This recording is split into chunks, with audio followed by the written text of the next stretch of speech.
거룩하셔서 우리가 감히 그 거룩에 나아갈 수 없지만 하나님께서 그것을 아신다는 말이죠. 하나님께서 그것을 아시고 우리를 하나님의 은혜로 그 거룩에 참여할 수 있게 하신다는 내용의 말씀입니다.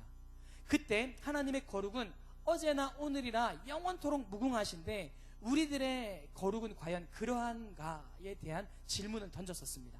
자, 이제 슬슬 기억나시죠? 네. 말씀 들으면 들을수록 기억 안 나고 그런 건 아니죠. 자, 우리들의 거룩 무슨 뜻인가요?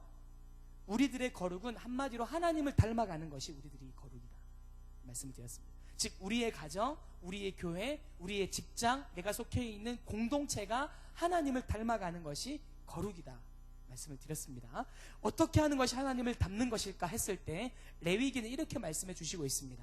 하나님께 나아가는 그런 우상 숭배를 금하는 것, 참 예배, 진짜 예배를 드려야 한다는 것, 또한 그 예배가 우리들의 삶과 연결이 되어서 첫 번째 정직해야 한다는 겁니다.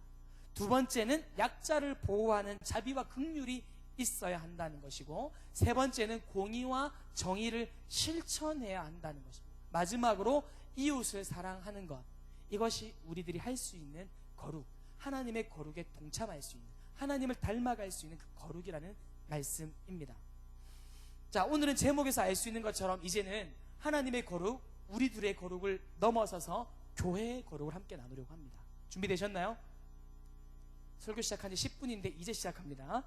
자, 먼저 우리가 정의해야 할 것이 있는데요. 교회는 무엇인가 하는 것입니다. 자, 일반적으로 교회라고 하면 사람들은 고딕 양식으로 이렇게 종탑이 세워져 있는 잘 지어진 건물을 연상하기가 쉽습니다. 하지만 그것은 교회라고 이야기를 하는 것보다 예배당이라고 말하는 것이 성경적으로는 더 옳은 표현입니다. 교회는요, 건물이 아닙니다. 예배당을 우리가 살고 있는 어떤 아파트, 빌라 이런 집이라고 한다면 교회는 가정이라고 이야기를 합니다. 집과 가정이 같은 말이 아니지 않습니까? 그렇듯이 예배당과 교회는 다른 말입니다. 또 어떤 사람들은 교회를 어떤 제도나 교리로 생각하기도 합니다. 물론 교회 내에 제도가 존재하고 교리가 존재하지만 그것 자체가 교회는 아닙니다. 예수님은 건물을 세우기 위해서 벽돌 한 장 든 적이 없으셨고 제도나 교리를 만들고 싶어서 그렇게 막 노력하신 적도 없습니다. 그럼 교회는 뭔가? 교회는 우리들의 모임입니다. 사람들의 모임. 교회라는 단어 에클레시아 자체가 부르심을 입은 자라는 의미가 있습니다. 그래서 사도 바울은 교회를 고린도전서 1장 1절에서 3절까지 말씀해서 정의하고 있습니다.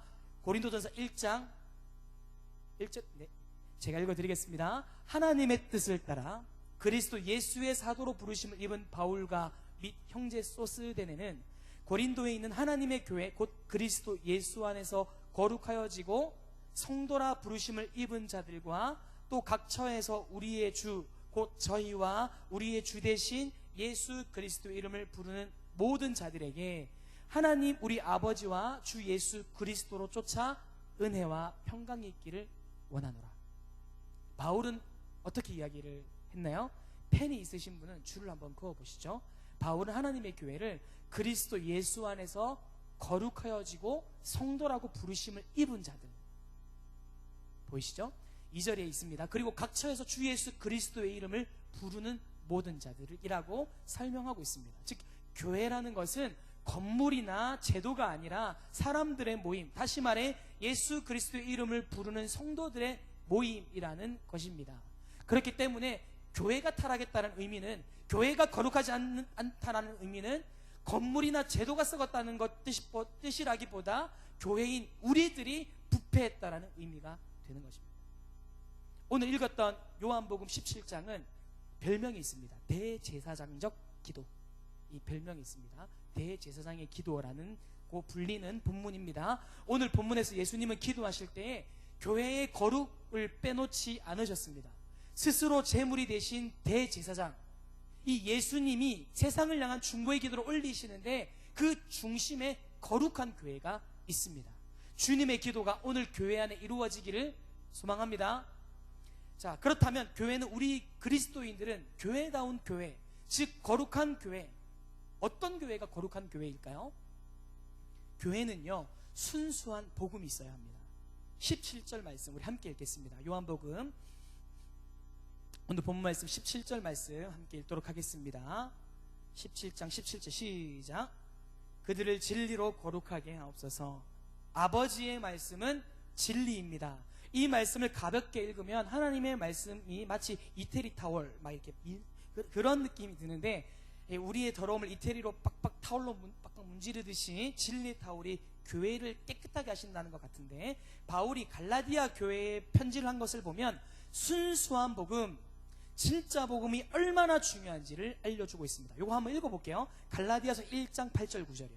갈라디아서 1장 8절 9절. 이 순수한 복음에 대해서 사도 바울이 얼마만큼 간절하게 이야기를 했는지, 교회가 순수함을 잃어버리고 더러운 것으로 다른 것으로 가득가득 채우려고 할 때 그 심각성에 대해 경고를 하고 있습니다. 갈라디아서 1장 8절 9절 함께 읽겠습니다. 시작. 그러나 우리나 혹은 하늘로부터 온 천사라도 우리가 너희에게 전한 복음 외에 다른 복음을 전하면 저주를 받을지어다. 우리가 전에 말하였거니와 내가 지금 말하노니 만일 누구든지 너희가 받은 것 외에 다른 복음을 전하면 저주를 받을지어다. 자, 여기서 다른 복음이라는 것은 유대인의 전통을 말하는 겁니다. 유대 전통이라고 하면 율법을 잘 지켜야만 구원을 받는다. 조금 더 구체적으로 얘기하면 할례를 받아야만 하나님의 백성이다 라는 전통이었습니다. 하지만 바울이 받았던 하나님의 말씀은 그거 아니다 라는 거죠. 너네들이 말하는 것은 율법인데 그 율법은 예수님에 의해서 이제 완성되었다라는 것입니다. 바울의 논리는 이렇습니다. 물론 율법에 좋은 기능, 순기능이 있다. 하지만 그것으로 구원받는 것이 아니라 오직 은혜로, 오직 예수 그리스도를 통해서 구원을 받을 수 있다. 바울은 이렇게 순수 복음을 선포했습니다. 갈라디아 교회에 순수 복음을 선포했더니 결과는 석세스, 대성공한 거죠. 그리고 난 다음 바울은 계획대로 다른 지역의 전도를 떠나게 되었습니다. 문제는 여기서부터요. 바울이 다른 곳으로 전도 여행을 떠났습니다. 그런데 갈라디아 지방에 남아있던 유대주의자들의 틈새 공략이 이어진 거예요. 안타깝게도 이 당시 갈라디아 지역 사람들이 줏대가 없었는지는 모르겠지만 이 지역 사람들은 다시 이 바울의 복음을 받아들였지만 다시 이전의 율법의 매인 삶으로 넘어가기 시작했습니다. 그것을 본 바울이 오늘 갈라디아 교인들에게 편지한 말씀이 방금 읽었던 갈라디아서입니다. 굉장히 과격한 표현들이 많이 등장하는데요. 그 중에 하나가 다른 복음을 전하면 저주받을 지어다. 지금 우리가 편지니까 굉장히 완곡한 표현으로 써져 있지 않겠어요? 다른 복음 전하면 이렇다는 정말 저주를 받은, 저주 선포를 하는 그 정도로 강력한 말씀입니다. 선포되는 말씀이 순수하지 않으면요, 교회가 순수할 수가 없습니다. 방향을 잃어버리게 돼요. 거짓 복음이 선포되면 교회는 당연히 거짓으로 흘러갈 수밖에 없습니다. 거룩한 교회를 위해서는 순수한 복음이 선포되어야 합니다. 우리 교회가 순결한 주님의 말씀만 선포하는 강단이 되기를 소망합니다. 여러분도 이를 위해서 생각날 때마다 기도해 주시기를 꼭 부탁드리겠습니다. 두 번째, 교회는 순결한 삶이 있어야 합니다. 거룩함은 말씀과 더불어 거룩한 삶의 조화가 있어야 합니다. 삶이 없으면 진리의 말씀까지 모욕을 당합니다. 이사야서 59장의 말씀처럼 여호와의 손이 짧아서 우리를 구원하지 못하심이 아닙니다. 귀가 둔해서 듣지 못하심도 아닙니다. 오직 우리의 죄악이 우리와 하나님 사이를 내어놓은 것입니다. 갈라놓은 것입니다. 또한 마태복음 5장의 말씀처럼 등불은 켜서 말 아래에 두는 것이 아니라 등경 위에 벽면에 이렇게 걸어두어야, 딱 걸어두면 우리가 이렇게 환해지잖아요. 등경 위에 두어야 온 방을 밝힐 수 있습니다. 하지만 우리는 우리들의 삶의 부족한 모습 때문에 이 불을 자꾸 숨기려고 합니다. 말 아래에 두려고만 합니다. 여러분들 될 수만 있다면 뭐 앞에 나설 수 있는 일들 가운데 또 나서시면서 섬기시면서 최전방에 나가서 빛과 소금의 역할들을 감당하시기를 축복합니다. 교회를 비유할 때요, 주님의 신부라는 이야기를 많이 합니다. 찬양 중에도 주의 순결한 신부, 오늘 목소리가 주의 순결한 거룩한 신부가 되리라 는 찬양이 있습니다. 교회를 신랑이라고 부르지 않고 신부라고 부르는 것은 이 유대 전통에 따른 표현입니다. 유대인들은 결혼식을 2번을 하는데요, 먼저 신부의 집에서 한 번 하고 그 다음 신랑의 집 와서 또 한 번을 합니다. 이때 신랑은 신부를 데리고 오기 위해서 신부의 집에 할 수 있는 최선의 성의를 보여야 합니다. 마찬가지로 예수님이 이 땅에 오셔서 핏값으로 우리를 사셨기 때문에 우리를 주님의 신부라고 표현하는 것입니다. 우리 함께 기뻐해 어린 양의 혼인 잔치가 뭐지? 신부가 준비되었네. 이 신부라는 표현이 남자 여자의 그런 개념이 아니라 예수님께서 유대 전통을 바라보시면서 내가 핏값으로 우리들을 샀다, 너네들을 사왔다, 너네들은 더 이상 죄의 자녀가 아니라 나의 자녀다 라는 의미로서의 의미가 신부라는 표현입니다.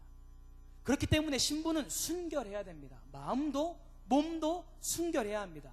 결혼한 남자가 있는데 다른 남자를 생각하면 간음입니다.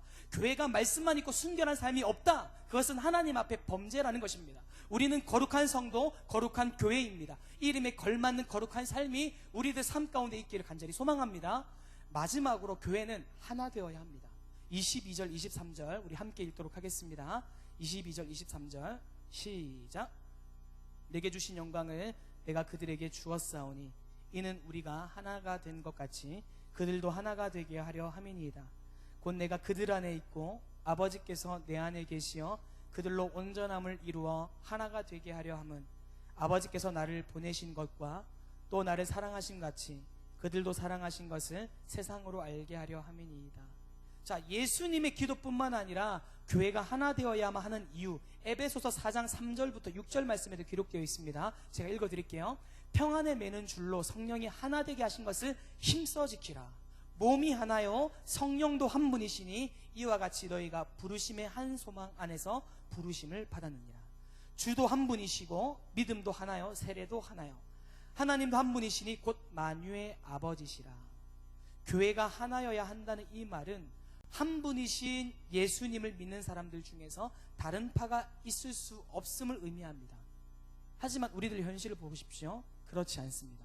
크게는 가톨릭, 그리스 정교회, 영국 성공회, 개신교 이렇게 나누어져 있습니다. 개신교는 그 속에 수많은 분파를 안고 살아갑니다. 교회는 하나일 것 같고 또 하나여야 하는 이 상황을 여러분 어떻게 우리가 이해를 해야 될까요? 어느 날 부산에 제 제자가 한 명이 문자가 왔습니다. 전사님 왜 분파가 있습니까? 왜 장로교, 순복음, 성결, 합동 뭐 등등이 있는 겁니까? 여러분 혹시 이런 생각 해보신 적이 있으신지요? 자, 저는 사형제 중에 막내입니다. 그렇게 보이시지 않죠? 굉장히 믿음직스러워서 장남 같고 약간 그런 이미지인데 알고 보니까 막내더라 뭐 이런데 저 외에 누나 2명과 형 1명이 한 부모님을 두고 부모님이라고 부르고 있습니다. 그런데 아직은 상상조차 하기는 싫지만 아주 저 멀리 후에 저희 부모님이 세상을 떠나신 후에 누군가가 저희들에게 원고지를 나누어 주면서 부모님에 대한 글을 한번 써보라고 한다면 어떻게 될까요? 한 분 부모님에 대한 글인만큼 완벽하게 동일한 내용의 글을 쓸 수 있을까요? 그렇지 않습니다. 왜냐하면 부모님에 대한 그들의 경험과 인식이 동일하지 않기 때문입니다. 하지만 서로의 내용이 다르다고 해서 그 내용이 거짓인가 하면 그것도 아니라는 얘기입니다. 그 글들은 모두 한 분 된 부모님에 대한 그들 나름대로의 진심을 담고 있습니다. 같은 부모님에 대한 다른 4편의 글들을 읽은 사람들은 아무래도 저희 부모님에 대해서 이런 부분도 있구나, 저런 부분도 있었구나 하면서 입체적으로 알 수 있을 것입니다. 반대로 그 4편의 글들 중에 한 편의 글을 읽은 사람이 있다면 저의 부모님에 대해서 그 사람은 굉장히 단편적일 수밖에 없다는 겁니다. 여러분 성경을 보면 복음서 있죠. 마태복음, 마가복음, 누가복음, 요한복음 있습니다. 이 복음서도 이런 원리입니다. 한 분이신 예수 그리스도를 증거하고 있지만 한 권이 아니고 4권이나 됩니다. 그 내용도 서로 참 많이 달라요. 그렇다고 해서 그 중에 거짓이 있는가 하면 그건 아니란 얘기입니다. 당시 인쇄술이 발달 안 되었다고 해서 성령님이 복음서 기자들을 다 불러다가 기계처럼 한 글자 틀리면 땡꼬한데 2개 틀리면 너 이러면서 막 강압적으로 받아 적어라 이렇게 하신 것이 아니라는 말입니다. 성령님의 방법은 그것은 아닙니다. 인격자이신 성령님께서는 언제나 인간의 인격을 사용을 하십니다. 마태라는 세간의 인격, 마가라는 청년의 인격, 과학적이고 분석적인 의사 누가의 인격, 요한이라는 노인의 인격을 감동시키셔서 그들의 인격 속에서 만난 예수 그리스도에 대해서 쓰게 하신 겁니다. 각각 다른 인격으로 쓰여진 네 권의 복음서, 이것 때문에 우리는 한 분이신 예수 그리스도를 좀 더 구체적으로, 좀 더 입체적으로, 그리고 더욱 바르고 정확하게 이해할 수 있습니다. 성령이 하나 되게 하신 것을 기억하고 사랑으로 하나 되는 것이 우리가 목적일 때 이것은 굉장히 유익하다는 의미입니다. 말씀을 맺겠습니다.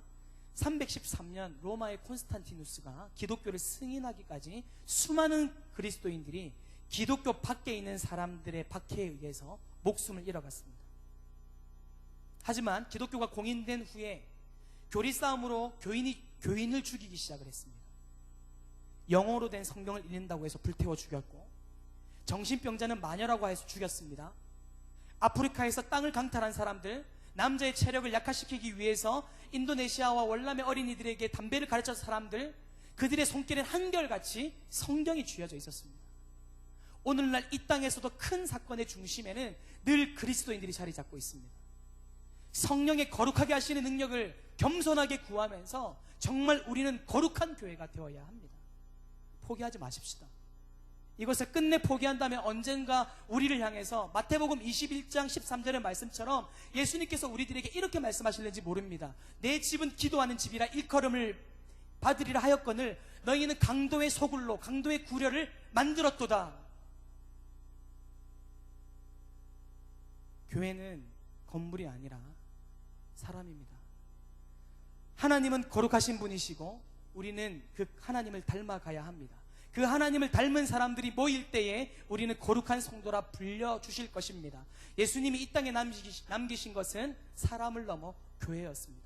거룩함의 단위 역시 사람을 넘어서 교회로 나아가야 합니다. 예수님은 오늘 기도를 하시면서 교회가 세상에 있지만 세상에 속하지 않은 교회, 세상과 구별된 거룩한 교회가 되기를 위해서 기도하셨습니다.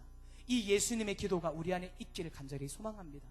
거룩한 성도들의 모임이 순수한 복음으로, 순결함으로, 하나됨의 은혜로, 그 하나님의 은혜의 해를 선포할 수 있기를, 그래서 하나님의 거룩에 발맞추어 걸을 수 있는 교회가 되기를, 그래서 무던히 그것을 위해서 노력하고 훈련하는 저와 여러분 되기를 소망합니다. 기도하겠습니다. 사랑의 하나님, 우리들의 삶 가운데 늘